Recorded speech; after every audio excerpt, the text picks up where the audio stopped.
সালটা 1746। মল্লভূমে তখন অশান্তির ছায়া। দুর্ধর্ষ মারাঠা বর্গী ভাস্কর পণ্ডিত অতর্কিতে হানা দিলেন।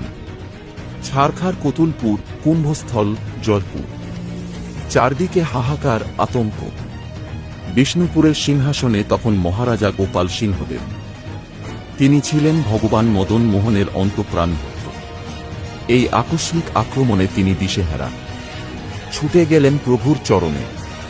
প্রভু, আমাদের রক্ষা করো, বর্গীদের হাত থেকে রক্ষা করো আমাদের মাটি, আমাদের মানুষ। সমস্ত বিষ্ণুপুরবাসী একসাথে কাঁদতে কাঁদতে ডুব দিলেন সংকীর্তনে, হরে কৃষ্ণ, হরে রাম, জয় মদন মোহন। ঠিক তখনই আকাশ কাঁপিয়ে উঠল এক ভয়ঙ্কর গর্জন। দলমর্দনের কামান ফাটল। লোকমুখে শোনা যায় স্বয়ং মদন মোহন কাঁধে দলমর্দন তুলে নেমে এলেন রণাঙ্গনে। বর্গী সেনা ছত্রভঙ্গ, পরাজিত। রক্ষা পেল বিষ্ণুপুর।